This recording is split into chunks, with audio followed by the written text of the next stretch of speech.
What's poppin', y'all? Welcome back to another episode of Teed Up. I'm your host, Pierre, Pee Wee the Plug Andreessen. We are here in episode 14, finally talking about playoff basketball, something I've been looking forward to since the creation of this show. I told y'all last episode, I really do believe that this playoff run will be one of the most exciting and prolific playoffs we've had in the last few years. Before we dive into that, because we have a lot of playoff basketball to talk about, I quickly want to address some things that we've seen around the league over the last few days. Number one, the Athletic article where a bunch of the players were anonymously questioned about a bunch of random topics and questions around the league pertaining players. You had the best coach, the worst coach, the best franchise, worst franchise, the most overrated player, most underrated player. And that's really what I want to focus on really, really quick. The overrated and underrated players. One of the things I will say is I was highly surprised to see that Cade Cunningham was quote unquote the most underrated player.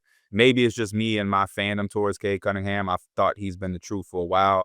And if he is the most underrated player in the NBA right now, that's only going to last for the next couple of days. Because the way he's playing against my Knicks right now in this playoff series that we'll talk about in a few, he is no longer going to be underrated at all. But I will say I was watching the playoffs last night. And one guy that did stand out to me, or let me say 2 nights ago, because this will come out tomorrow. I was watching the Pacers versus Bucks, and I'm speaking for myself because that's the only person I can speak for, but I'm also going to speak a little bit for having a platform and having this job. I think Pascal Siakam might be the most underrated player in the entire NBA. And the reason being is because Pascal Siakam is not a sexy basketball player in any sorts, right? Like, he's not a guy that anybody is like calling box office. I don't know if Pascal Siakam is ever going to be in top 20 jerseys sold across, the NBA.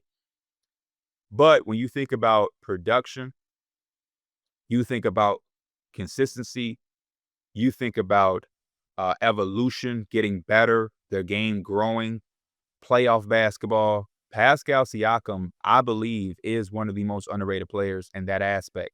He's a guy that consistently, for the most part, gives you something that you can count on. And for the Pacers against the Bucks, this is a guy that has the assignment of guarding Giannis Antetokounmpo for big stretches of the game. We know how tall of a task that is. This is a guy who is playing with a team that was super up-tempo, playing with a point guard like Tyrese Halliburton and likes to move the tempo up, but had some issues before he got there in the half-court offense. And now he's being, a go-to guy almost, so to speak, in that half court and alleviating a lot of pressure of Tyrese Halliburton and allowing him to be the player that he wants to be. Halliburton wants to be a distributor. He wants to have certain moments throughout the game where he can get to his own bag, where he can, create some shots for himself. But for the most part, he wants to be a table setter who is pushing the tempo for his team. And I think Pascal Siakam allows him to be that and allows him to be his true self, because before he got there, we were looking at the Pacers and saying who was going to be their go-to guy in half-court offenses, down the stretch of games, at the end of a shot clock, who's going to be the guy? And don't get me wrong, there's still moments where Tyrese Halliburton is that. We see Andrew Nembhard in the last playoffs of last year, and even in the early parts of this playoffs, Nembhard can be that. Miles Turner hits timely shots and everything like that. But for the most part, they have Pascal Siakam to rely on. And just seeing how he has attacked the Bucks in these first 2 games and not being afraid of the matchup against Giannis Antetokounmpo, being able to take advantage of mismatches because the Bucks don't have a world-class defense. Getting it in the mid-post, he's shooting threes. He can run in transition with the best player on the team, and Tyrese Halliburton. He moves without the basketball. He's a guy that can get the basketball and receive a screen from Miles Turner. And I think all of those little things play such a big part in the success of the Pacers. And it's also part of the reason we were able to see the Raptors still have success a couple of those years after Kawhi had left. And I just think that Pascal Siakam is a guy that comes to my mind when we talk about most underrated players in the league. We cannot discredit or not highlight consistency enough. In this league, consistency is everything. And again, like I said, Pascal may not have a 40-inch vertical. He may not have posterizing dunks on a nightly basis. It may not be the sexiest 24 and 12. You know what I mean? But he gets it done. He's efficient. And for the most part, he is reliable on both ends of the floor. Now, for the most overrated conversation, we're staying in Indiana for whatever reason. I was very disappointed and kind of taken aback to see that Tyrese Halliburton was by his peers rated as the most overrated player in the NBA. I like when you think about the reality of the league and you take all of the things into consideration. You take salaries, you take production, you take performances and everything like that. I still don't understand how we walk away as a league. Like the players are speaking here. It's not fans, it's not analysts, it's not media. It's the players, the peers, the guys themselves who are in the trenches, on the floor, seeing the things that none of us outsiders will ever be able to imagine. They understand certain difficulties. They understand certain responsibilities, certain pressures. And to see how Tyrese Halliburton has rejuvenated the Pacers franchise and has kind of catapulted them into the place that they are since he's gotten there from Sacramento, and to see him be ruled the most overrated player, it was shocking, and it was a little weird. It was disappointing. Um, the players talk about a lot of the stuff that goes on in the media, and this is a prime example of like the players are doing the same things that they talk about with the media. Extreme bias, not keeping it real, and all of those other things. A lot of BS. If this came out from a media ballot, I feel like a bunch of players would be speaking out on this. If they polled 50 journalists that cover the NBA and Tyrese Halliburton was voted the most overrated player, I think a lot of players would have some things to say. And so hopefully, because it just came out yesterday, hopefully a lot of these player-led podcasts have an opinion and they speak out about this amongst each other and the peers, because I'm not going to name a bunch of players up here. That's not my bag. It's too much talent to glorify. There's too much talent to love and appreciate to just sit around trying to figure out who's the worst, who's the most overrated. It's too much the champion to have that perspective in the game right now. But I'll tell you, if I was forced to come up with 10 to 15 names, I don't think Tyrese Halliburton fits the criteria for me. You know what I mean? That's just me personally. This is a dude who's been an all NBA guard. He's been an all-star. He's been in the playoffs. His team went to the Eastern Conference Finals not that long ago. Last year, so to speak. I'm not that long ago. Last year. What else? He's an Olympic gold medalist. I know he wasn't the best player or led the charge, but that speaks for something, right? You know what I mean? So I think a lot of those things speak for himself, and it allows you to be able to have a track record that says it's hard to call a player the most overrated when you have those real legitimate accolades. They're not phony accolades where you can cherry pick and go out and try to find a way to pat stats and get to. So I just wanted to put that out there. I would encourage a lot of y'all to go look at it, and I'm definitely interested to see what the people have to say about that. And I'm not talking about Pacer fans. I know Pacer fans are going to be upset, but just general NBA fans, what are y'all reaction to seeing some of the names and some of the lists on the worst coaches, the worst franchises, the worst players, the most overrated players, and things like that? Now, with that being said, we can finally transition into some playoff basketball. And I am going to start by saying this. I did a YouTube video. Go subscribe to Pee Wee the Plug. That's my personal YouTube channel where I cover a lot of things in between my podcast episodes and whatnot. And in that video, I reacted to every game won in the playoffs. And I started off the video by letting it be known and saying, and I'm going to say it here as well, and I might say it in the next couple of episodes just so I make myself crystal clear. In the playoffs, there are 16 teams that I have to cover and talk about. There's 8 series, 16 teams. That's a lot of basketball. And in the playoffs, things get very critical. Things get very tense. There's matchups, there's schemes, there's all of these different things to get into. With that being said, because of that, I don't have the time to cover every single detail of every single series. There are going to be series that are going to be prioritized more than others. That's just what it is. We all adults. This is the real world. This is the big leagues. This is the NBA. This isn't youth basketball. Everybody gets a participation trophy, anything like that.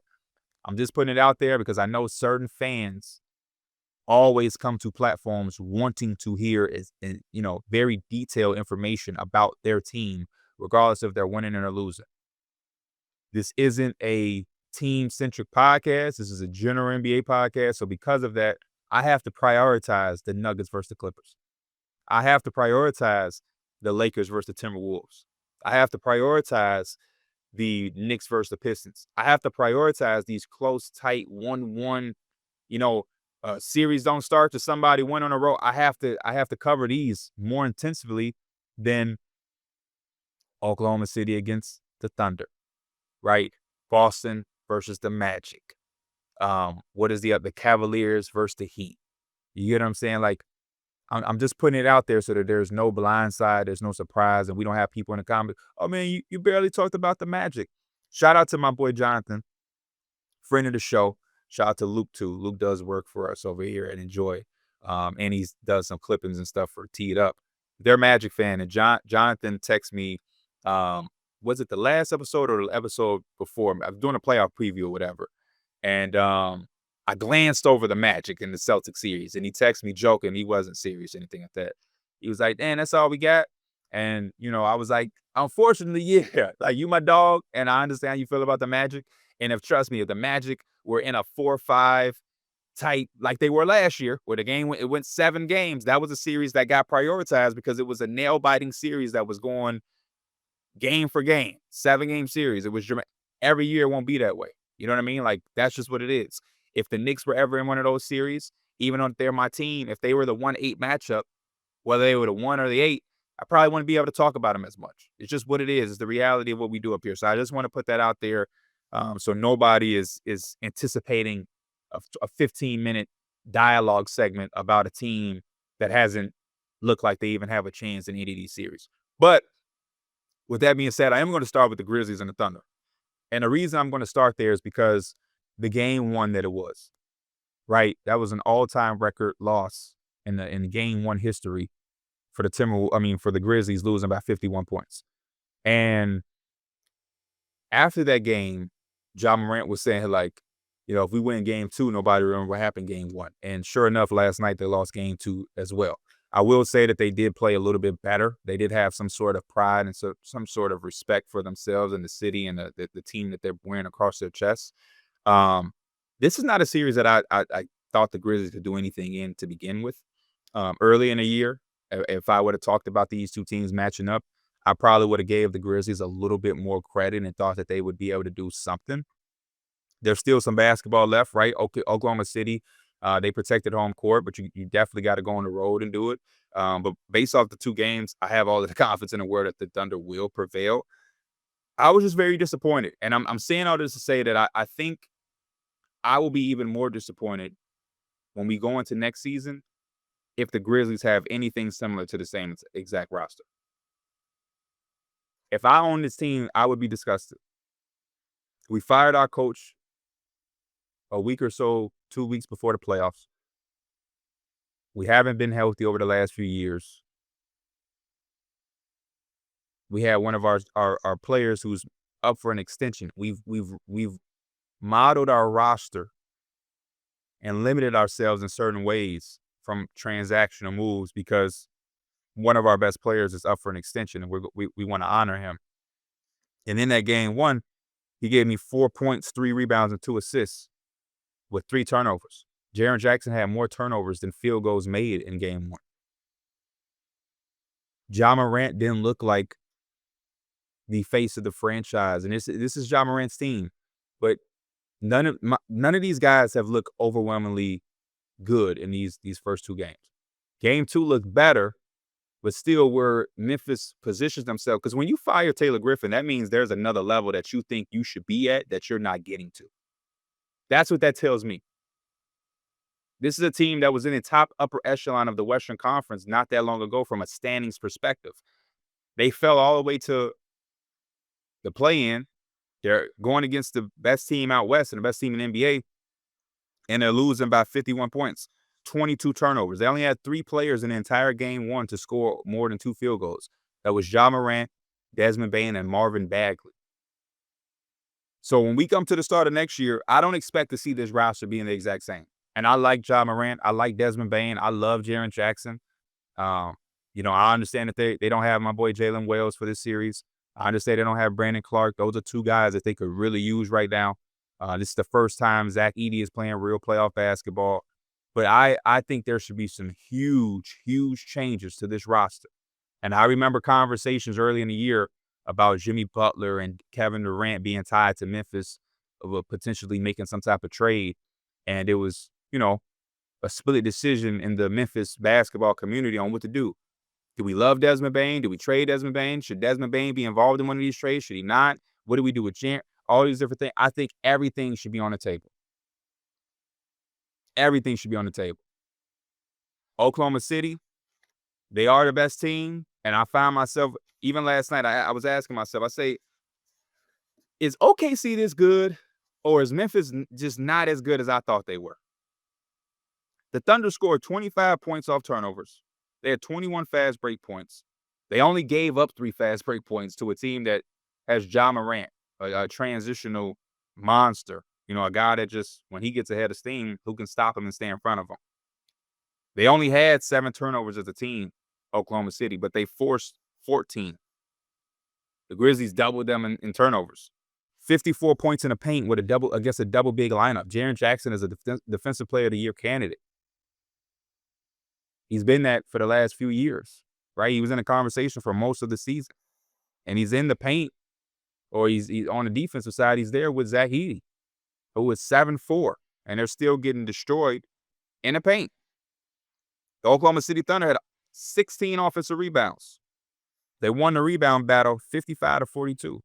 Again, this is a front court that has Zach Edey, 7'4", Jaren Jackson. I know Jaren Jackson historically has never been some profound rebounder. But again, it's just I don't understand what Memphis is doing in the long term. And I think I had some high hopes for them after firing Taylor Jenkins, because I do love, Isolo's offensive pedigree of what we know him to be prior to getting to Memphis. And I thought some of those things would be more complementary to Ja Morant and the rest of the team versus the Noah LaRoche offensive program that they had implemented.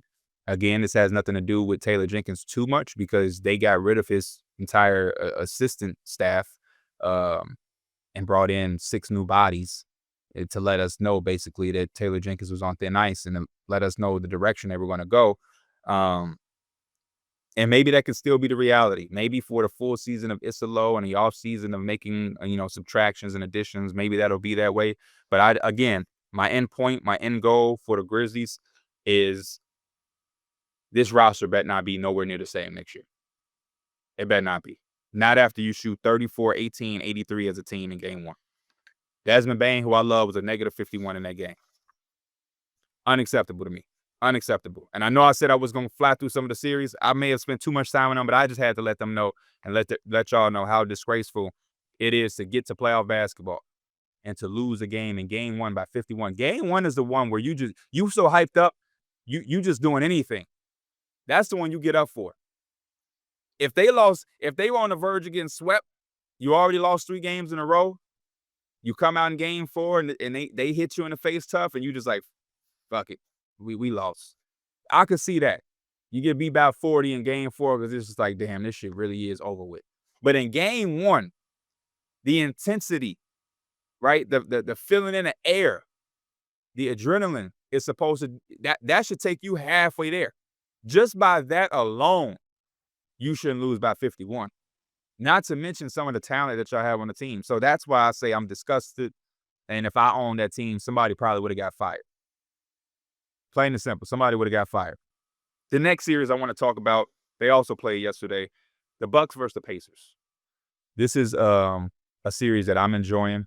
And obviously we were able to get Dame back in game 2, which was very, very big. And, with the blood clot issue in the calf or whatnot, to see the turnaround is very kind of crazy. It's kind of crazy to see. Every time I've heard blood clot, it's been something that was very serious. Somebody's been out for months.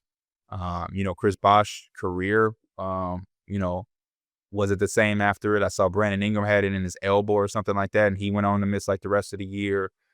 It's all type of situation. Sar Thompson missed a big portion of the season this year with the blood clots and whatnot. So to see Dame have the turnaround he did has been miraculous. And to see him in game 2, it was good. It made me feel better about this series. Game 1, the Pacers did everything that they wanted to do. It was one of those games where the starters just didn't come to play. And the bench group came in and kind of led them the game. And I was proud to see Doc Rivers go that route. I think he's going to have to continue to have that mindset where If guys are not showing you that they're going to be able to play, then you just can't play them. And I know it's tough because this is the real world. It ain't NBA 2K where you can just take fatigue off and you can play Giannis for 48 minutes. But it may be a case where some of these guys got to go a little extra on the minute side. In game one, Kyle Kuzma, 0-0-0-0-0. We don't have to talk about that. That was, again, almost as disgusting as the Memphis Grizzlies playoff game one against the Thunder. We traded A.J. Johnson, a young, promising player. We traded a staple in our organization who won a championship here in Chris Middleton. He came here out of the mud, out of the dirt, when it wasn't no relevancy in Milwaukee. He's one of our own. And we traded him, and that's the production that we get in game one. And I've been feeling that kind of way about a lot of these guys. I feel like Taurean Prince got to do something. Taurean Prince got to do something. He's got to step up and give them some type of production in some way, shape, or form. I don't feel like I'm getting anything out of him in the first two games. Gary Trent, I liked in game one. Game two, he was a little bit more aggressive. Still just not there from a shooting standpoint. Kevin Porter Jr. was better than what they were getting in the starting lineup. But again, it wasn't enough. And then, I just think that from a defensive standpoint, which is where a lot of people picked against the Bucks. A lot of people pick against the Bucks because of the defensive standpoint. When I watch both of these games, there's nothing you can lean on here. Pascal Siakam is having his way. And in game one, when I watched that over and over and over, I was just surprised at how that there was nobody with a sense of urgency to say, okay, I got Pascal. When we getting back in transition, I'm running right to Pascal. There were so many possessions in that game one, and even in game two, where Pascal Siakam comes down the court and he's matched up with a Ryan Rollins, a Gary Trent, a AJ Green. I'm watching game one and I'm saying to myself, how many times are the Bucks going to allow Pascal Siakam to be guarded by AJ Green? How many times are you going to allow that to happen? At some point, somebody says, okay, I got Giannis, Kuz, Prince. Somebody is saying, hey, we ain't letting AJ Green get matched on him because he's having his way. Nembhard was incredible. Turner hit timely shots. I was impressed by the way that the Pacers were able to limit the Bucks in transition. That's been like the key thing for me.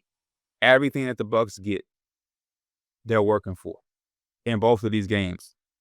The Pacers have been a phenomenal team getting back in transition. The one thing that the Bucks were able to lay their hat on in that first game was that they did win the second half. That was something. You got to find your positives to get out of here. Bucks had five fast break points, just 5. And when you think about the overarching way that the Bucks are playing, I think that's big for the Pacers defense. And the half-court offense, there's not a lot of moving for the Bucks.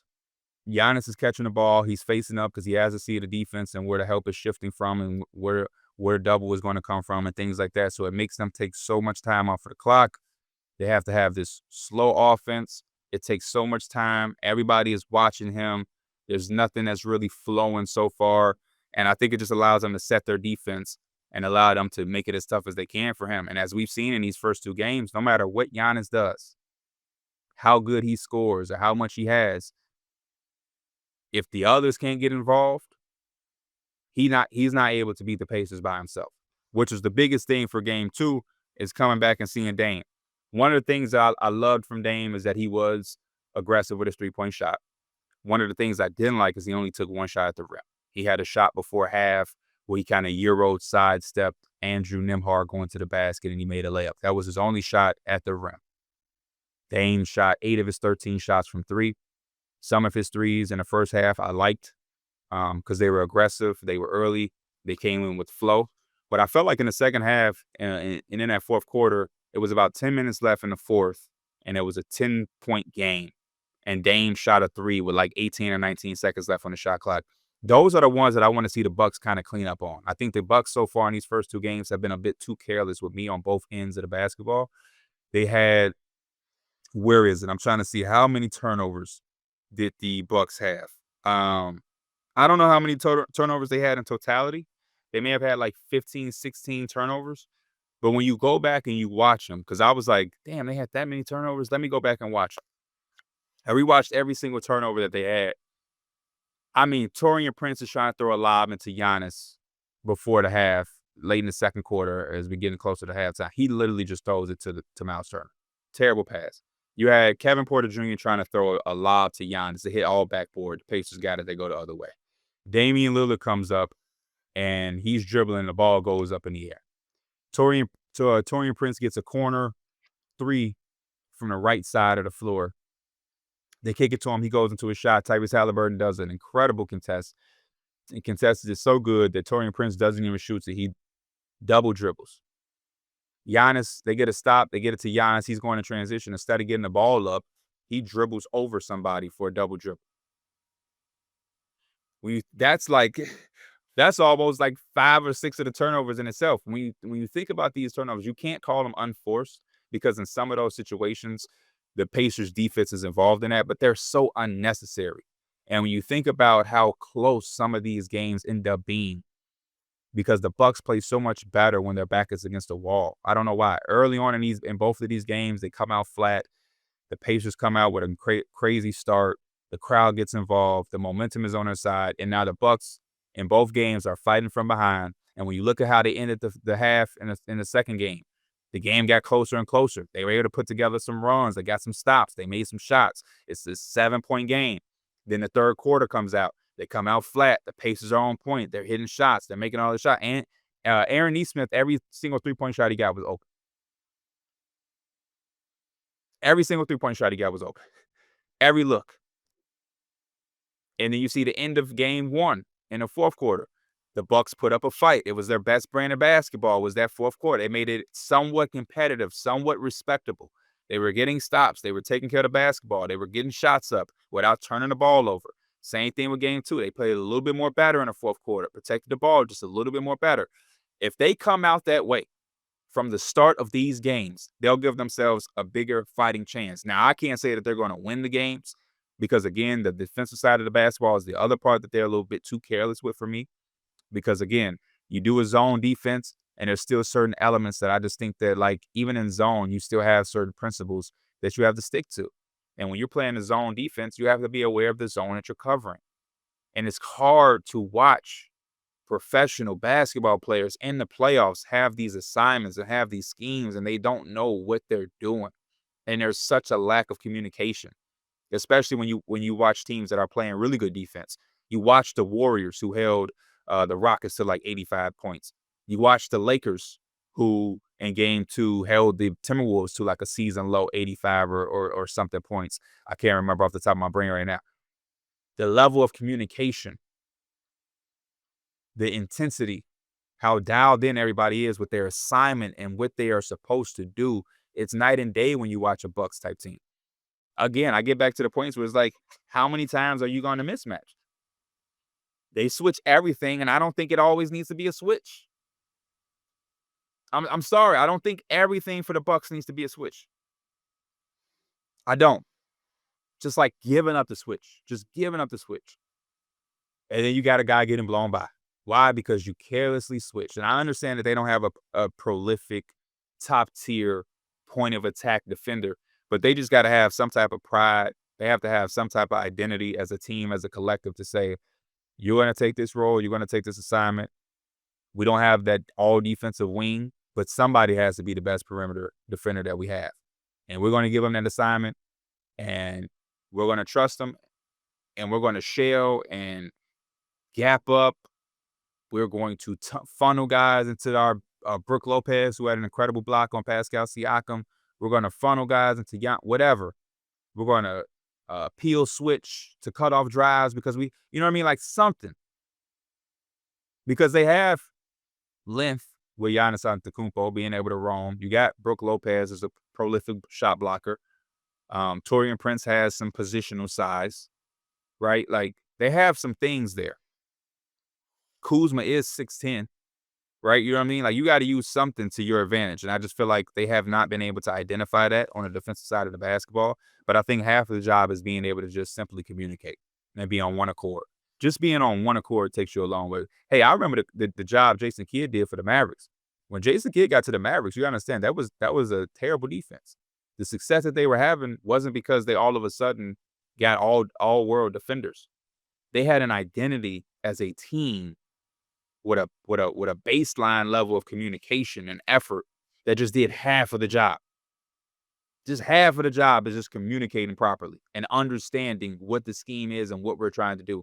So I don't know if that's a reflection um, solely on Doc. If it's solely on the players, I'm just going to assume it's a mixture. Bucks got to be better. Pacers, 15 points off turnovers. Bucks, 6 missed free throws. Taking way too long to get in the action. They had an action I saw where I believe Gary Trent or Torian Prince is going block to block, setting a screen for Giannis to get him to come over and be able to catch the ball on the block easy, but I have to fight through and everything like that. That took forever. By the time Giannis got it, 6 or 5 seconds on the shot clock. Take forever for a simple action. Unacceptable. You got to be able to win when Bobby Portis is giving you 28 and 12. Based off the first game, I don't know if Bobby Portis is giving you 28 and 12 again. So when he does, you have to be able to take advantage of it. I'm not a coach. Never coached in the NBA. Never coached it anywhere. Why is Jericho Sims playing? No shot at Jericho Sims. He's a former Knick. I love for him. Hell of an athlete. But in this series, why is he playing? Because the few times I see him in the limited minutes he does play, I feel like in both games he's getting illegal screens. Again, unnecessary turnovers. He doesn't space the floor. He's not killing it on the glass. He's not protecting the rim. I don't know. I think Doc is going to have to make some tough decisions. This is the playoffs. It's matchup based. Who can produce? Who serious this is? Hey, man, Andre Jackson might fucking need to play. I know Andre Jackson don't compliment Dame. He don't compliment Giannis offensively. He's a guy that they may have to guard. They not fucking guarding Kyle Kuzma. They not really guarding Torian Prince that much. They guarding AJ Green. They're going to guard Damian Lillard. And then they're going to say, hey, Giannis driving the lane. Y'all play good defense. Try not to foul him. So I don't fuck who they guarding and who they not. You need some motherfucking dogs on the court. You need some dogs out there. Way too careless. You need somebody to give a fuck. That's my take on the Bucks in the Pacers series. Not enough motherfuckers I'm watching that care. And I'm sorry for my language for my young viewers, but sometimes it get a little disappointing watching playoff basketball. We all been waiting all year for this, and then this is what we get. I'm watching from a fan perspective. I want to see good playoff basketball. I want to see all. If it was up to me, every series, besides the Knicks, because I'm biased when I'm not on camera. And when I'm at home, I'm on the comfort of my own home, and I'm watching my team. I want them to win every single game they play. I understand that they're not going to win every game that they play, but that's what I want. Take that out. Every series, I want to be 1-1 because I'm a basketball fan. If it was up to me, every series would go 7 games. Thunder would go 7 games. Cavs would go 7 games. The Knicks would go 7 games and win. The Lakers would go 7 games. The Bucks would go 7. Every series would go 7 games. So I'm watching these games. I'm catering my whole day around these games. I look at the game and the sets. Oh, they're playing at 6. They're going to play at 6:30. They're going to play after that game at 10. I'm creating my whole day around this to sit down and watch this. I'm taking notes. I'll let y'all see. This my little. I'm taking notes on every single thing that's happening through every game. I don't want to sit down and be doing and allocating my time to that, and y'all doing that bullshit. I'm trying to write down notes and shit. The notes that I got for the Bucks is just little silly shit. Oh man, he turned it over because he threw it at the rim. I don't want to write no shit like that down. Any type of notes I want to be taking. The hell? 6 missed free throws. They left 6 points. I don't want to write down that shit. Anyway, to the more prolific series, we'll start to get deeper and deeper into the bag. Clippers versus Nuggets, baby. Clippers versus Nuggets. Shout out to Christian. The last episode, I think he came to me and said, talk about the playoffs and everything. We'll talk about the predictions and whatnot. But you should rank the series that you are excited for. Like, what's the ones that you are looking forward to? And I had the Nuggets and the Clippers as number 1. I understand a lot of people like the Detroit and the Pistons. I mean, the Detroit and the Pistons. A lot of people like Detroit and the New York series, Pistons versus Knicks, fiery Eastern Conference, gritty. I love that too. A lot of people was looking at the Timberwolves and the Lakers. You get what I'm saying? I like that too. But this one, even the Bucks and the Pacers, there's history there, and we like each other, and we've been seeing that in the first 2 games. Halliburton and Damian Lillard chirping, Pascal chirping, and all that. That's good. But basketball-wise, Nuggets versus Clippers, man. Hey, this has been phenomenal. This is everything you want in the series. It's 1-1. Shout out to the Clippers. They came back and bounced back in game 2 and was able to tie up the series. In game 1, I felt like the Clippers lost that game more than the Nuggets won it. Felt like the Clippers came out as best as you can in game 1 in Denver, high altitude, against the best player in the world, Nikola Jokic. They positioned themselves to be able to win that game. They had control over that game early. Michael Porter Jr. just wasn't there. Nuggets did have some guys step up. Aaron Gordon gave you, 28 points or something like that. Jokic is going to be Jokic. Obviously, Jamal Murray is going to make timely shots. He was able to do that. And for the most part, they were able to turn the Clippers over. That was the thing that stood out for me for the Nuggets. They didn't have necessarily the best performances from some of their guys, but the fact that you were able to make the Clippers turn the ball over 20 times, out of those 20 turnovers, 11 of them came from Kawhi and Norman Powell. The lead changes. There was 11 lead changes in this game. There were 7 ties. This is the only game so far that I think we got overtime in. And the entire playoffs, it's the only game that was the only series that gave us overtime. Nuggets scored 29 points off turnovers. When you're having a night where MPJ ain't there, it ain't the sharpest night from Jamal Murray. Hell, even if you're having sharp nights, in playoff basketball, when you're able to score off of your opponent turning the ball over, which means they didn't even get a shot up. They turned the ball over. They gave you the ball. You took it and was able to go score.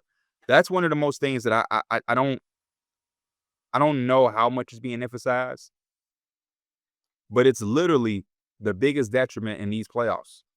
Every time I look at these games and I go in and I'm watching and I see the game, I see it, and then after you go and you look at the box score, you check out certain things, and it's like, damn, they scored that many. I didn't realize it was that many points they scored off turnovers. I didn't realize they turned the ball over that much as a team, and then things started to make sense.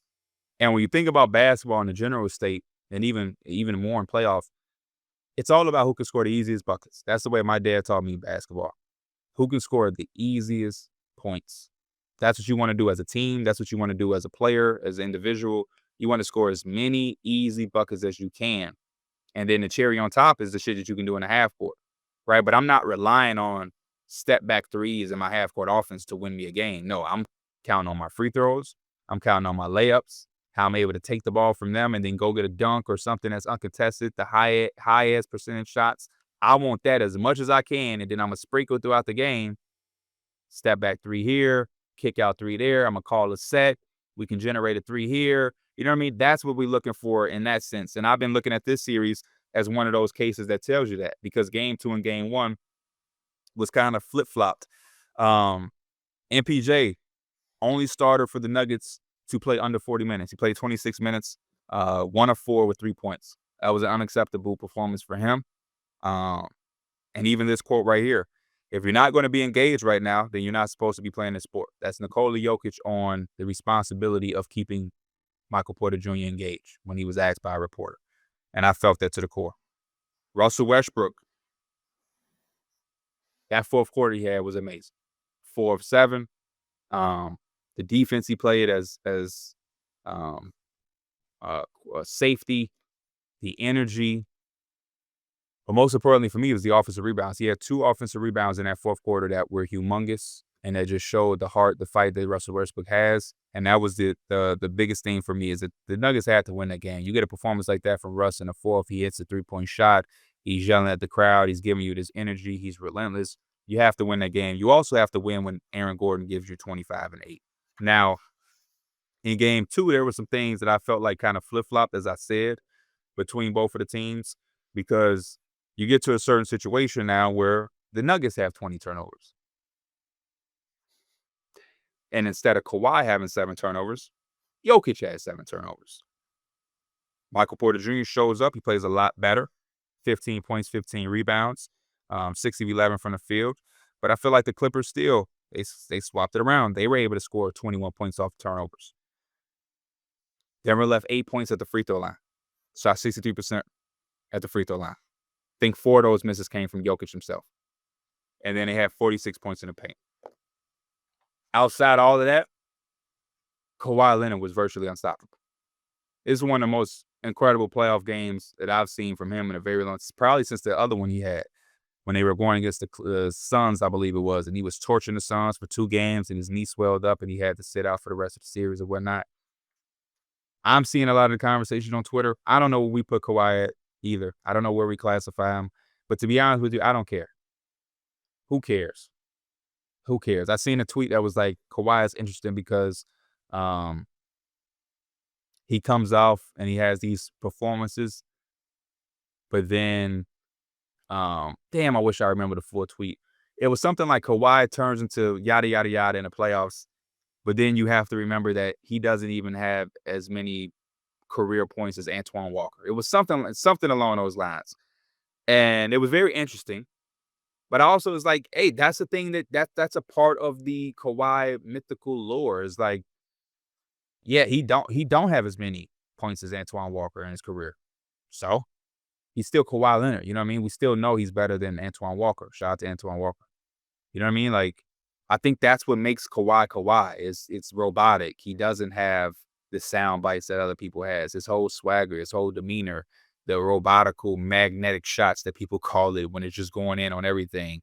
Like the ability to win a championship with Toronto and then say, hey, I'm leaving. Not too many people do that. Usually you win a championship, you want to try again. We're going to run it back until we lose. No, Kawhi said, I'm out. I did my job. Let's enjoy the celebration because I got somewhere to be. I'm going to LA.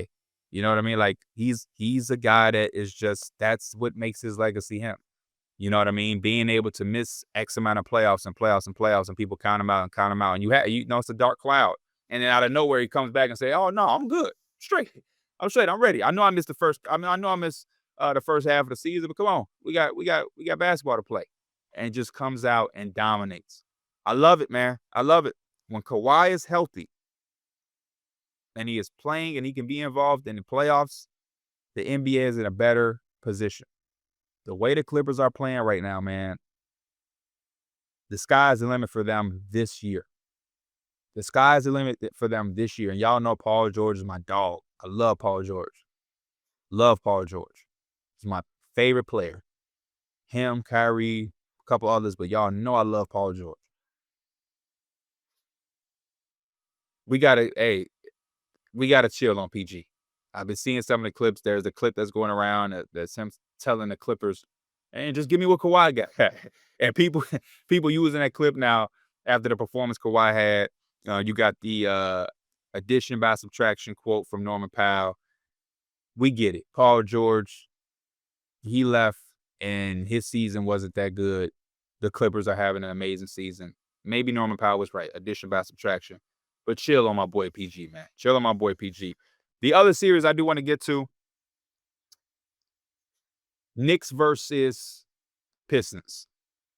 We're 1-1. We won game 1. We lost game 2. This has been a very, very fun series as well. I love this series for the most part because when you talk about playoff physicality, I think this is the one that has some of the most. That there was a lot of it in the Rockets versus Warriors game, and they're going to play game 2 tonight. So when this comes out, y'all have known what happened. But as I'm recording this, I'm not privy. But we do have the 2 games for the Knicks. And I appreciate the level of physicality. I talked about that with the Detroit Pistons before the playoffs started all year long. I'm a big Cade Cunningham fan. And that's actually where I want to start. People on Twitter and just in the NBA world, there's a few teams that they don't like. People don't like the Lakers. And then the Knicks are a team that people just like to not like for whatever reason or whatnot. I get the Lakers sentiment on a little bit because they always winning and getting these star players. The Knicks, maybe it's just the fans. Our fans can be crazy. You know what I mean? I don't like all Knicks fans my damn self. I think Knicks fans can be annoying, certain ones of them. So I understand that. And also New York is just a big market, a big place. There's so many Knicks fans. It can be a bit overwhelming. And they are crazy at times. I get it. But a lot of y'all trying to talk shit in reference to the Pistons. And y'all got the Pistons. Y'all was just the same people that was talking crazy about Cade Cunningham not that long ago. I remember being on Twitter defending Cade Cunningham because y'all had a bunch of shit to say. I have tweets that's like, hey, I ain't fuck all that shit y'all talking. Like, We ain't judging people off this, and I'm talking about Cade Cunningham. Like, I have numerous tweets that I saw that popped up that was me kind of defending him and Paolo Banchero. Because y'all just have this infinity of being so quick to call somebody something without giving them the full opportunity to showcase everything that they have, and y'all don't put in context. Pistons were terribly constructed to the roster, and there's still not some amazingly constructed roster. It's just a better version, but because Cade Cunningham is so good, like a lot of us saw and said, you're getting a lot out of this roster.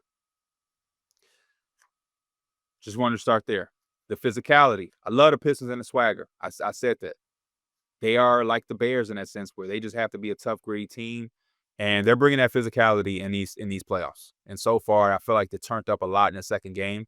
It was something that I felt like the Knicks can and still will try to use against them. You have to. If somebody's playing physical and being chippy and gritty and all of that, you leverage it out by allowing them to commit fouls, get into the free throw line. The more physical somebody is playing, the more you try to get to that line and use their physicality against them, because once they get a foul or two or are in foul trouble, that physicality has to drop. It has to. And that's part of my argument as well with the Jalen Brunson conversation that I think a lot of people are having. Now, I talked about this a little bit on Numbers on the Board, but I'll dive into it on here as well. I've been seeing a dialogue and a discourse, and I'm not having the perspective that I have because Jalen Brunson plays for the Knicks. I have this perspective on small guards and just from a basketball standpoint. I know a lot of people love basketball. They enjoy basketball. They cover basketball without having played at any level, and that's fine. You can cover the NBA without having played a high-level basketball or playing in the NBA or playing basketball at all.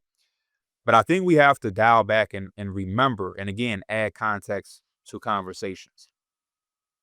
Foul baiting, flopping, whatever you want to call it, has been a conversation that has surrounded a lot of stars in our league. They've put LeBron and tied him with flopping. Embiid is tied into flopping and foul baiting. Jokic, they tie into flopping. Luka, Shai Gilgeous-Alexander had the flopping and foul baiting earlier in this season.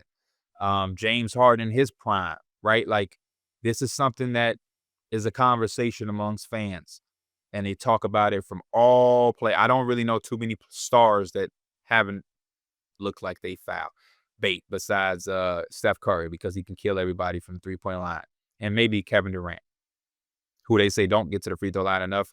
Probably why, as much as people would like. Probably why is because he don't flop as much as y'all say others do. And that's the push effect. They look at people's games and they say they wish he got to the free throw line more. They wish he went to the rim more. But then they talk about these other guys that are trying to make an emphasis out of that, and it's like, oh, he's flopping, he's foul baiting. But essentially what y'all saying is y'all want some of these other guys to foul bait. Whole nother conversation that just popped in my mind. Anyway, sticking on the point. If LeBron James, James Harden, Shai, Luka,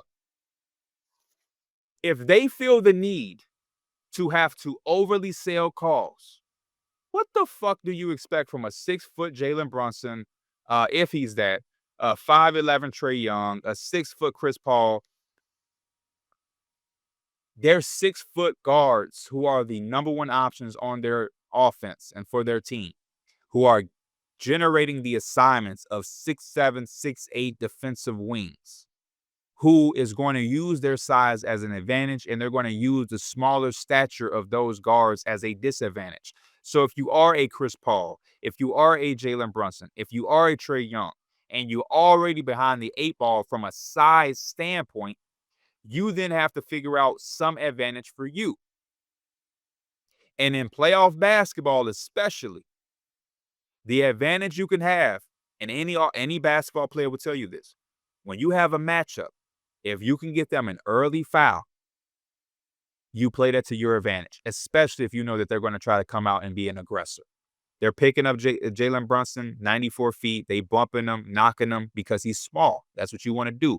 Anybody that's played basketball, you've been coached that way. You have a smaller player. Hey, man, let's beat him up. Let's rough him up. Let's get him agitated, be an irritant.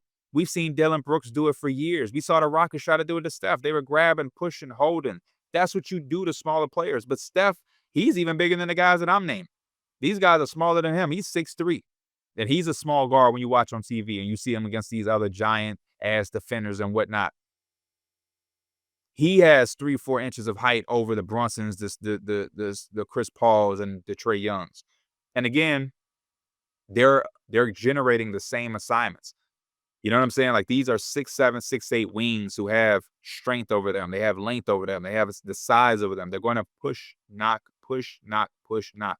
And I do believe that Jalen Brunson, Trae Young, Chris Paul, when they are hit, they're bumped, it does affect them a little bit more. And I'm not here to say that Jalen Brunson ain't playing towards a call, but that's his advantage. That's what he has to do to negate the defense and everything that they're trying to do to him. So I hate these conversations that we're having for every single player in that aspect. The point of the game is to get the easiest buckets. And one of the easiest buckets that should be for most NBA players, but especially guards, is getting to that free throw line. A lot of these guards are shooting 80+% from the free throw line. That's a nice, efficient shot. It stops the game. You catch your breath. And most importantly, it gets your opponent in foul trouble. So they either come out of the game, or if they're going to stay in the game, their aggression and intensity has to drop because they don't want to pick up another foul. So when Asar Thompson is picking up 94 feet and he's trying to beat you to the spot and bump you with his hip, number one, it probably is really going to knock you because it's Asar Thompson. This is a video game character that's felt like he's been built in the lab, him and his brother. Now, these guys are 6'7", 7-foot plus wingspans and all of the strength in the world and athleticism. If they knock a Trae Young or a Chris Paul or Jim, it is going to bother them. But then, yeah, they are going to sell it because they know in their mind, boom, if he gets that one foul, he can't have that same aggression. He can't have that same aggression. And that's just funny to see the conversation when it's towards smaller players because, like I said earlier, if LeBron feels the need to sell a call, what the hell do you think Trae Young is going to have to do? If Luka has to sell a call, what do you think Brunson is going to have to do? If big ass Embiid and Jokic are trying to sell calls, what is Chris Paul going to do? The arguments that I can see when a player pump fakes and somebody jumps and they fly on into him, I can understand that. When you have a 7-foot center like Embiid doing all of that to get I can understand how people be like, bro, you 7 foot. But I cut some slack to these little guards who are the number one option. I cut some slack to them. Just a little bit.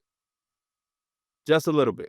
That's my 2 cents on that. Now, as far as the actual series, I think the Knicks got to be tougher. I do think the Knicks got to be tougher. Josh Hartnett's perimeter shooting is going to be something that's big. They're putting Jalen Duren on him, and that's allowing Jalen Duren to kind of roam and be able to rotate to that paint confidently, whether that's on the Carlton Towns drive, whether that's on a Jalen Brunson drive, whoever. Jalen Duren is being an extra body in that paint to help his teammates. And that allows guys to be more aggressive defensively. That's to have more confidence, to take chances and risks, knowing that you're going to have a 6'10", 6'11" Jalen Duren protecting you and behind you at the rim. So I think Josh Hart has to be a little bit more confident in his shot. He has to step up. It's nothing that he's not used to. We've seen him do it before in the playoffs. And I think Karl-Anthony Towns has to be a lot more aggressive. I know he didn't have a bunch of shots in that second game. It felt like Jalen Brunson kind of flipped that switch and said, you know what, I'm going to just put my cape on because we need to win this game. And I think it kind of got lost in that of getting everybody else involved. And, that's something that Jalen Brunson touched on and said he has to do a better job of. But regardless of that and his aggression and what he's doing, Karl-Anthony Towns is being guarded by Tobias Harris. And I just want to see him take on that matchup with a little bit more force, a little bit more aggression, and I want to see him put his head down. He's catching the ball so far out, and I know some of that is not him. He's being told to do that as well. But sometimes I want to see him really catch that ball face up and just go right into the chest of whatever defender, even if it ain't Tobias Harris. Because ultimately, if I'm being honest, I don't think that there's a defender on the Detroit Pistons that could really fuck with Cat. There's going to be some possessions where Isaiah Stewart can make things tough for him and difficult. But from a 48-minute game perspective, again, there's nobody on the Detroit Pistons that can fuck with Cat one-on-one. And he should be getting all of these guys in foul trouble, which would then alleviate some of the pressure that his guard, like Jalen Brunson, is having. If you get those giants in trouble, you get Jalen Duren constantly in foul trouble. That's when, you get Isaiah Stewart in foul trouble, whether he's playing or not. It just, again, it creates situations where they now have to put in Paul Reed, who is a smaller rim protector and is not as good as a rim protector as those other two guys. So I want to see that a little bit more from us. And to be honest with you, we have to be better with the basketball. I talked about a lot of these other teams and the turnovers and everything like that. I think we have to be a little bit more smarter, even if it ain't about the necessary turnover from a statistical box score standpoint. But there's times where I just see us feel like we're rushing. And I feel like we're giving people the ball in certain predicaments that just doesn't make sense. You know what I mean? And it's also a game that kind of was disappointing in game two because the most dangerous guys for me outside of Cade Cunningham are the shooters. And that game one, Malik Beasley and Tim Hardaway Jr. combined for 9 of 20 from three. In this game, they went 1 of 14 from three. That feels like a game you want to win. The same way I don't feel like they're going to shoot 50% from three on 20 attempts, those two. I also, as a an analyst, don't think that they're going to shoot 1 of 14 again either. You know what I mean? It's also a game Isaiah Stewart missed with a knee injury. You know what I mean? And we ain't wishing no injuries on anybody, but if somebody is going to miss a game, as important as him, you want to be able to take advantage of that. You really want to be able to take advantage of that. We had no offensive flow. We shot 22% from three. They had 12 offensive rebounds. They out-rebounded the hell out of us, 48-34. We played very, very soft. We played very, very, very soft. And one of the things that I said on the podcast that I'm a little bit envious of that the Pistons have is they have a guy like Dennis Schroeder who ultimately hit that big three. That was a very big three. I give credit where credit is due. I remember saying, damn, that's a cold-blooded shot. And somebody on Twitter was like, man, P, you better than me. And I'm like, what am I supposed to say? What am I supposed to say? I know I'm a Knicks fan. I know who I'm rooting for. I know I didn't ask Dennis Schroeder to make the shot. I wasn't saying, I hope he make this shot. But he made it. It was a big, gutsy shot from a guy who didn't even start in the game for them, right? It ain't like it's a shot from Cade Cunningham. Sometimes you see role players and they get in those moments and they don't want any parts of those moments. They look for the star and they defer and they just get out the way. No, Dennis Schroeder was like, hey, I'll take that shot. Shit, you going to give me that shot? Not only am I going to take it, I'm going to make it. I think the city of Detroit is going to remember him for that shot almost forever. You know what I mean? 34-19 free throw discrepancy. It happens. I don't plan on going into a game and shooting the same amount of free throws as my opponent. We're soft. Feels like only Jalen Brunson was trying to generate some contact. Mikal Bridges is going to take follow-away jump shots. Josh Hart, you know what I'm saying? He's going to be aggressive, flying around and everything like that. But sometimes when his shot ain't falling, you can see some of his offensive mindset is to pass and pass and pass. Karl-Anthony Towns only took 10 shots. You know what I'm saying? He only took like 3 in the second half. So I don't know how we're supposed to generate free throws when it's only really one person being aggressive. You know what I'm saying? And he got a lot of the calls. Brunson got a lot of those calls in the second half. I know we wanted them in the first half, but a lot of that was able to help us generate the run that we had to give us a chance. I'm going to look back at the turnovers. I'm going to look back at some of those forced shot attempts, the 22% from three, the 12 offensive rebounds we gave up, the 35-8 bench points margin. Somebody off the bench got to give us something. Deuce McBride, campaign. Y'all don't have to have the campaign fourth quarter, but somebody got to be able to come off this bench and give us something. Somebody has to, because they got options. They got Malik Beasley, they got Dennis Schroeders. But I do wish we had a situation where we allowed Miles McBride to guard Cade Cunningham how Dennis Schroeder is doing Brunson. Right? I feel like Cade is too comfortable. He's getting the ball, he's bringing it up, and he's getting right to his shit. I want to see a smaller guard get up in his grill. I'm not saying Brunson. I'm not saying Payne. But it seems like Miles McBride could be a guy that could take on that assignment of just 94 feet, pressure, turn them. It ain't to cause a turnover. It ain't to rip them up in the front or in the backcourt or anything. That just to make them work. And I like that. And that's, again, credit to Detroit. They're also prepared for that, right? That's why they went out and traded Dennis Schroeder. So if that is happening, they would say, all right, Schroeder, you bring it up, you initiate the offense. But early on in the game, there is no shooter out there. So we'll see the adjustments that is made throughout the series. And now for the Lakers and Timberwolves. We down our last couple of series. They played game 2 last night. I love this series so far. In game 1, I think the Timberwolves did a really good job staying with their scheme, which was we're going to trust the defenders that we have, like Jaden McDaniels, and we're going to allow him to guard Luka Doncic. Luka's going to make shots because it's Luka. He's going to have performances, but he's going to have to kind of do that for a full stretch and win them the game. What we don't want is we don't want this team to start firing off. We don't want Dorian Finney-Smith to have 3 made threes. We don't want to have Gabe Vincent hitting 4 threes. You know what I mean? We don't want these others to get going, and then Luka on top of that is getting going, which essentially is what happened in game 2. So in game 1, the Timberwolves said, we're going to trust Jaden McDaniels. We're not going to send 5 bodies all over the place, you know, being in panic mode when Luka beats them or when Luka makes a shot. Same thing with LeBron. We're going to trust the Julius Randles and the Nas Reeds to use their strength and their size to try their best to stay in front and to not allow him to live in the paint. And, you know, it's LeBron. He's going to do incredible things. And sure enough, it worked, right? They turned off the water for everybody else. Luka was amazing in the first quarter. But ultimately, he had a bunch of points, 1 assist, 5 turnovers, and nobody else was able to get anything going in that second half. You could see it wasn't a rhythm for the entire team. Even LeBron kind of didn't have it going in that game 1. And then on the flip side, the Lakers had the mindset of we're going to be in help. We're going to give a lot of attention to Anthony Edwards, and we're not going to let him beat us. But Anthony Edwards came out with a team-trusting pass-first mentality, and he was able to get guys that basketball. And they delivered. Nas Reed made threes from the corners. Nickeil Alexander-Walker, I think, made a 3. Dante DiVincenzo hit a shot. Jaden McDaniels was really, really good. Julius Randle made 3. Mike Conley. Everybody was able to feed off of the attention that Anthony Edwards was able to get. And that attention generated a lot of three-point shots. We know once those three-point shots start to fall, the lead begins to build. And then before you know it, you're playing catch-up from a very, very big margin. Wolves had 25 fast break points, 18 points off turnovers. I know that was something that was a big point of emphasis for J.J. Redick. You could tell by the way that the second game went. The transition defense was night and day. The Lakers bench looked like the Knicks bench. They outscored them, like 45 to 13 or 43 to 15. Minnesota bench compared to the Lakers. Shooting splits as a team for Minnesota, 50% from the field, 50% from 3, 80% from the free throw line. They only had 10 turnovers. 7 of them came from Julius Randle. 44 points in the paint. I just feel like the defensive communication or the defensive assignments for the Lakers were overkill.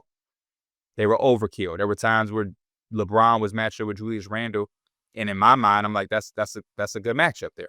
Julius Randle ain't killing you. He ain't winning the game from posting up LeBron James. Even if he score right there, that ain't winning them the game. Jared Vanderbilt going to help. Julius Randle kicks it out. It's a 3. It was some of those type of things that I was like, what are the Lakers doing? Like, what part of the assignments or the communication is lost here? There's no way Jared Vanderbilt thinks that he needs to go help LeBron on a Julius Randle post-up. There's no way the Lakers defense feel like they should shift because Mike Conley did a pick and roll and Rudy is rolling. Now you got guys dropping from the corner to cut off the Rudy dive. It's no fucking way that y'all are doing that. It's no way. 3 people went to the paint because Rudy was diving, and now y'all gave up the skip pass to the corner, and he rotates it to the wing, open 3. There's no way y'all giving it up. It's no way that made me feel like that was what J.J. Redick was looking for, was asking for. And then sure enough, we come back last night, and we get the game 2. First note that I wrote down, Lakers transition defense, top tier. Top tier. They were getting back. They weren't allowing anything easy. There were so many possessions. Timberwolves get it. They get it to Anthony Edwards. He's coming in. He's seeing 2 bodies right at the time. It almost looked like they were in such good gap defense. At certain levels, it looked like a zone. I had to go back. This is the first game in these playoffs where during the game, I went back and rewatched. So when halftime came for the Lakers game, I said, you know what? I don't really want to watch this halftime show right now. Let me go back and watch the first quarter again because I really want to see some of these things. Man, he's bringing it. I'm like, is that a zone? No, it's not a zone because he's following it. Oh, man, that gap defense is like legitimate. And it was much more of an emphasis. There was one play in particular. Dante DiVincenzo has it. I think this is the first half. I'm closing my eyes to really visualize the play. Because last time I saw this was last night. This is now, it's the morning. I ain't no breakfast. I don't want to mess up this play. Dante DiVincenzo has it. Mike Conley has it. He's doing this little handoff thing with Dante DiVincenzo. Dante gets it eventually. And the defense, as somebody clears out. This is Nickeil Alexander-Walker. This is Julius Randle. Maybe it was Mike Conley. Maybe Mike Conley cleared out. And he didn't get followed. it was like Gabe Vincent and LeBron or whatever, or it was LeBron. And yeah, Gabe Vincent went with his guy, but then stopped because there was communication on the other side from Dorian Finney-Smith or Jared Vanderbilt of saying, hey, you can stay right there. I can guard two people right here. I'm going to stay in between ball and man, and I got this side. I'm covering two by taking up this space right here. And so they said, oh, okay. So then you see Gabe Vincent stop at the block. Dante DiVincenzo drives on LeBron. He goes right into him as a charge. Those little details of the communication that I was seeing in the Lakers defense was night and day from game 1 to game 2. And because they were so sharp, they turned off the water for Minnesota. There were still times and elements in this game where Minnesota was able to find some things to get going.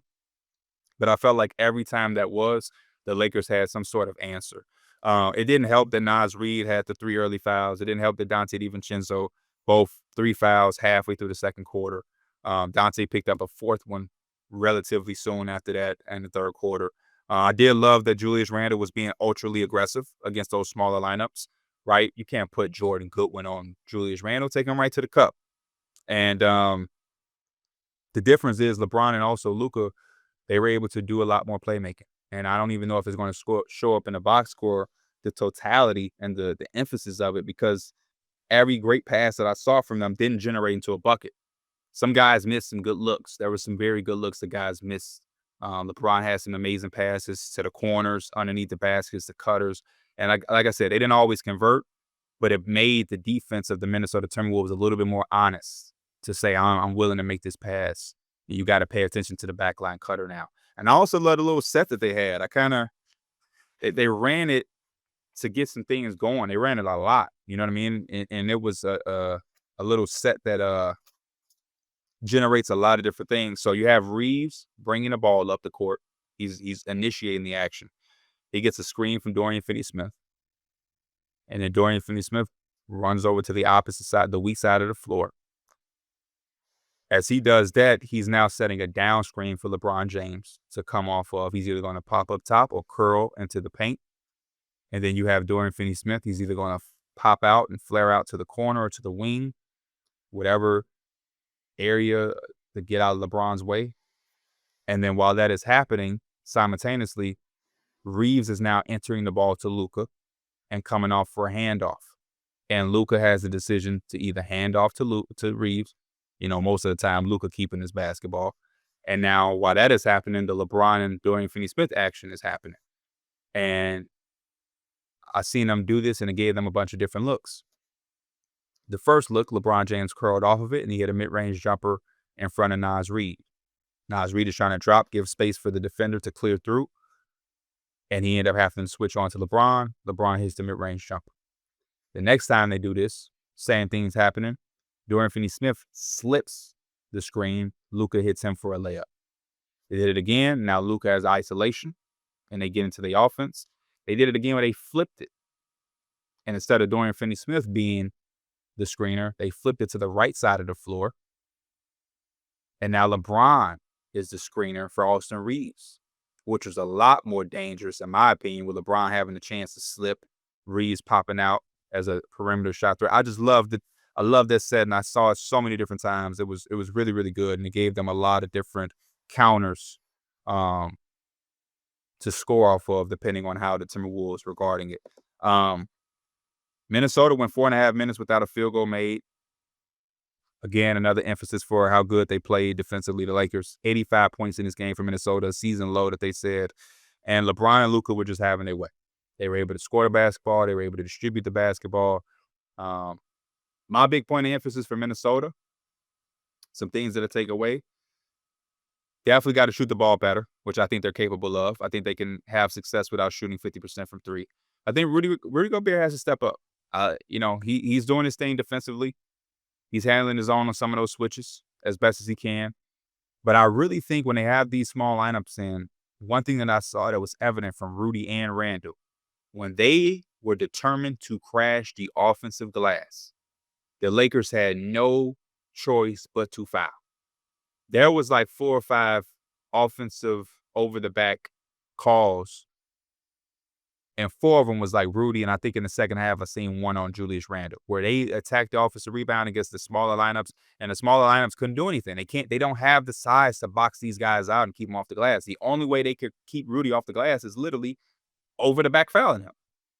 The only way they were able to do to Julius Randle in that second half, they over the back fouled. So I think they have to be a little bit more tenacious and a little bit more aggressive on those rebounds.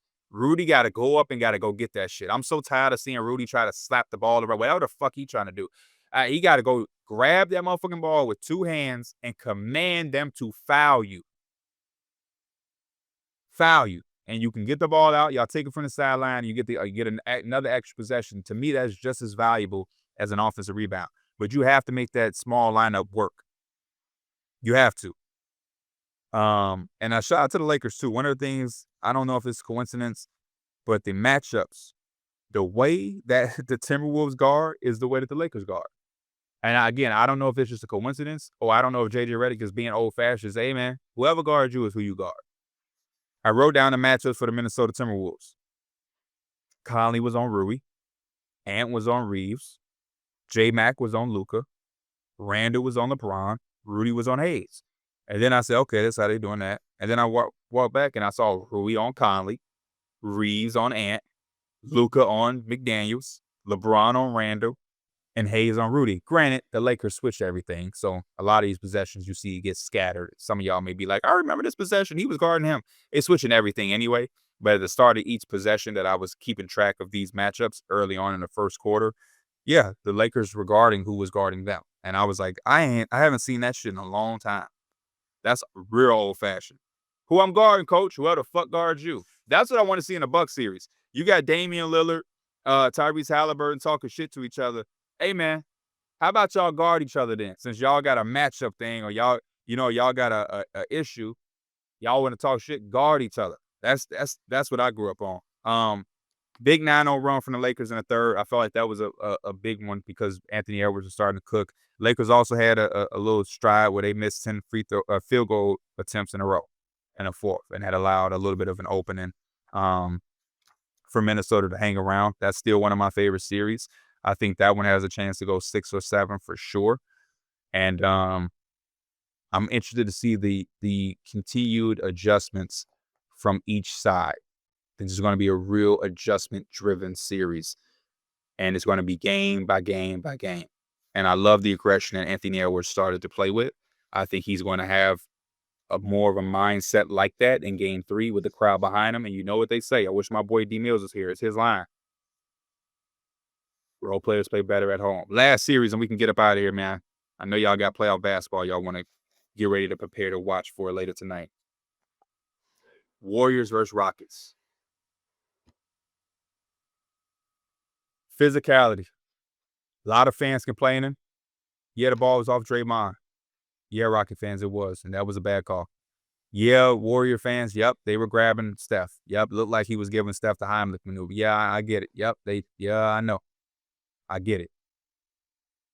But for me as a fan that doesn't have a team in his race, when I speak on the physicality, I'm talking about Jalen Green putting his head down, getting to that rim, and me watching, being like, oh, damn, he got fouled. Oh, damn, they didn't call it. Then Jimmy Butler going down for the Warriors or going down to the paint. Oh, shit, he got fouled. Oh, no, they didn't call it. There was so many of those plays where I felt like somebody did get fouled, and they just didn't call it for both sides. And what it allowed to happen was free-flowing basketball without stoppage. And as a fan, that's always good to see. You know, we talk about them reviewing every single call and the stoppage and the time, you know what I mean? Like foul, foul, foul, foul. It was good to just see bodies flying all over the floor. He got knocked down. He got pushed. He got hit. I thought he got fouled and he got fouled, but they weren't calling it. They weren't calling it. And I think only people who don't have a team in it can see that. A lot of y'all are so fanned out. You're so rooting for your team that you feel like everything is this and everything is that and everything is against you and whatnot. That wasn't the case. Point of emphasis for the Warriors. You have to tip your cap, even if you're a Rocket fan. The defense was immaculate, especially the transition defense. And I talked about it on my YouTube channel. I talked about it on Numbers on the Board. Steve Kerr said it in the fourth quarter during the timeout. They had him mic'd up. The only how the Rockets can score is if we rush and we make a mistake and we let them score in transition. But in the half court, it's uncomfortable for them. And he was right. They were running the big lineup. What that did was it made it extremely crowded, right? Sengun could make a 3 or 2, but he's not a stretch 5 by any means. He likes to get it closer to the rim and get on the glass, and that was the point of the double big lineup. So him and Steven Adams are in the interior. You got Jalen Green shot not falling, so he wants to put his head down and get to the rim to try to get to the free throw line. It's hard to do when you have those two bodies down there. Amin Thompson is not a three-point threat. He's out there with them as well. That was a lineup where it was Amin, Tari, Jabari, Şengün, and Adams. You know what I mean? Like, it's very crowded when you have that. Now, you do have the advantage, which is why you allow to have 22 offensive rebounds. But the disadvantage is it's extremely crowded for some of the athletes that you have, like Jalen Green, like Amin Thompson, like Tari Eason, even Şengün trying to get some block work or whatever. And then ultimately, some of the things that you can take from this as the Rockets or a Rockets fan, I don't think y'all shoot the three ball that poorly again. I mean, 6 of 29, 20% from three. That was tough. To look at all of the offensive rebounds and see that you weren't really generating 3-point shots off of that, disappointing. Your backcourt, Fred VanVleet, Jalen Green combined for 2 of 17 from three. That ain't going to win you no games. You do have some strong points that you scored 54 points in the paint. We knew that the Warriors are vulnerable with their size. But I do think the 4 fast break points that the Warriors limited them to is tough. The name of the game is being able to score as many and the most easy buckets as you can. So then you don't have to rely on Fred VanVleet checking up three. He got to a point in the fourth quarter where Fred was just like, I have to make something. And eventually he did end up making a tough 3-point shot. They also left 9 points at the free throw line. And then Thompson got to make those free throws. He's too good of an athlete. He's too good of a guy going downhill and putting pressure on the defense to not be able to make the opponents pay by putting him at the free throw line. Because the Warriors are a veteran, smart team. They've been here before. They ain't going to let you just live and lay it up. They're going to start to just foul because you're struggling at the free throw line. You know what I mean? Like, that's just what it is. Steph Curry, amazing. It's so amazing to see somebody like Steph Curry be so poised. You know what I mean? He never forces anything. It never feels right. Let me not say never. But even in a part of this game where it felt like the Rockets may have had control, the Rockets came out really, really good for a team that doesn't have experience. The Şengün posterizer, everything like that, got the crowd behind them. And Steph Curry, I felt, was just calm, cool, and collected. They did a really good job defensively, the Houston Rockets, right? Like, they were top blocking, cutting them off, face guarding them, making it very uncomfortable. And Steph was poised for the first half. And when his time was called, he made the shots he was supposed to make. 5 of 9 from three. Jimmy Butler was incredible. I love the way that he has his mindset kind of figured out on what he's supposed to do for this team. He lets the game kind of come to him. But when it's Jimmy time and they looking at him, he knows it's time to go. AirPods was big on the glass. Made some big shots, timely shots. Draymond quarterback and everything. Moses Moody had a big 3. Got a big loose ball as well. The Warriors are a veteran team, man. The Warriors are a veteran team, and they play together. And I think they're kind of fully figured out who is what. Steph Curry, Jimmy Butler, Draymond quarterback the defense, AirPods, Moses Moody, Buddy Hield. Y'all got to get in where y'all fit in. You know what I'm saying? That was really, really good to see for the Warriors. So can't wait to see how this game 2 goes and the rest of the series is. Again, Rockets won't be able to have quarters where they score 13 points. A 13-point second quarter, just not it. They're too talented. They have too many weapons. So I'm expecting a lot more for them. And I wouldn't be surprised if there was more of an emphasis to get some more fast break points in there. And yeah, I was impressed. I do want to say my final note on this. I was impressed with Jabari Smith Jr. for his first playoff game off the bench. He did a hell of a job. And then some of the other series, I'm not going to take too much time on the Cavs versus the Heat. Cavs took care of business. Shout out to the Heat for making it somewhat respectable for the first 3 quarters and whatnot.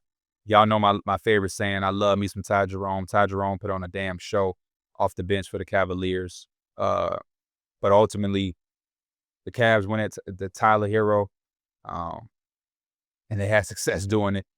And they're just a better team. But again, shout out to Miami for coming out and for competing and making them earn that win. Bam Adebayo was really, really good for them. I love seeing that version of Bam. And I want to see that more and more. Hopefully we get that for the rest of the series. And then on the other side, you got the Boston Celtics against the Orlando Magic. Right now they're saying Jason Tatum is questionable for game 2. That's going to be something interesting. You got to give credit to the Orlando Magic for coming to play for the first half because the talent pool or the talent, for both sides is definitely lopsided, right? The Celtics definitely out-talent them. They're a better team on all, aspects, but the Magic were still able to hold their own for the first half and make it somewhat respectable.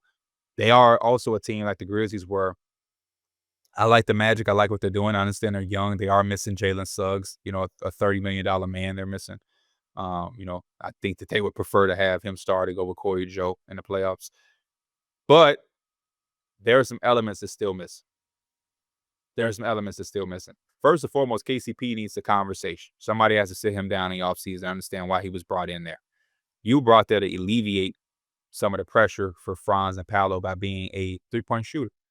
He made 2 out of 5, 2 out of 6, whatever. I just think 6 shots is too little for a guy that we're paying $20+ million to be here for. It's too many. It's too hesitant, too passive. Sometimes I'm seeing Caldwell Pope pump fake, one dribble in and kick it out to somebody. We're not paying you to kick it out to Caleb Houston. It's not what we're paying you for. We're not paying you to kick it out to Anthony Black. We damn near rather you just shoot the contested shot as they're closing out. Your guy that shot 40% from 3 numerous occasions. They need that from him. So I can't wait to see what their offseason is going to look like and how they fix that out. They still have the rest of the series. Tatum being out, hey, man. I know Tatum wasn't the killer in game 1. It was more so Derek White and whatnot. But don't sleep. Don't extend this series getting too relaxed, Boston. I know they know. They just got the 6th man of the year too, Peyton Pritchard. Shout out to Peyton Pritchard.